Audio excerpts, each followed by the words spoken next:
For most of us, countries feel permanent, borders look fixed on maps, flags seem eternal, and nations appear as if they were always meant to exist. But history tells a very different story. Entire countries have vanished before, quietly erased by war, collapse, or neglect. And today, the world is standing at the edge of a new geopolitical extinction event. This is not science fiction or some fantasy speculation. These are real states, recognized by the international community, slowly moving toward a point where survival itself becomes questionable.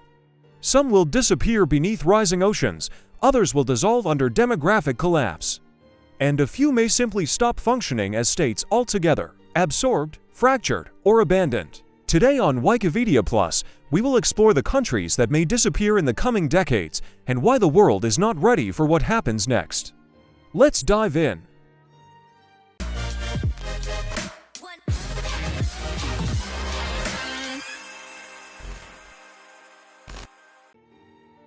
The first category of disappearing nations doesn't fall to armies, but to water. Climate change isn't an abstract debate for low-lying island states. It's an unstoppable countdown. Take Tuvalu, a Pacific nation with a population of barely 12,000 people, sitting just meters above sea level. Every year, salt water creeps further inland, poisoning fresh water supplies and destroying crops. The government has already started discussions about relocating its entire population. They're not refugees from war, but refugees from physics. The Maldives faces a similar fate. Despite luxury resorts and global tourism, 80% of the country lies less than 1 meter above sea level. Even if global emissions stop today, the momentum of climate systems means the islands will continue to sink. The question is no longer if, but when the Maldives becomes uninhabitable. Kiribati has already purchased land in another country as a backup plan for national relocation. A state preparing for exile is something the modern world has never fully confronted. But disappearing countries aren't just those swallowed by nature. Some collapse from within. Lebanon is a warning sign. Once called the Switzerland of the Middle East, it now suffers from economic freefall, political paralysis, and mass emigration. When a state can no longer provide electricity, currency stability, or trust in institutions, it slowly loses the core elements that define sovereignty. Haiti represents another extreme. Political assassinations, gang-controlled territories, and repeated humanitarian crises have pushed the country to the brink of becoming a failed state in the purest sense. When governance collapses entirely, international recognition alone cannot keep a country alive. Then there are countries disappearing demographically. Japan isn't collapsing dramatically, it's fading quietly. With one of the world's lowest birth rates and an aging population, entire villages are becoming empty. Schools are closing because there are no children left.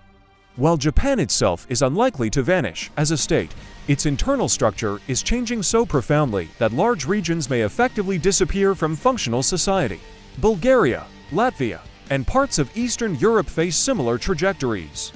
Population loss weakens economies, militaries, and political influence. Over time, this makes smaller states vulnerable to external pressure or internal dissolution.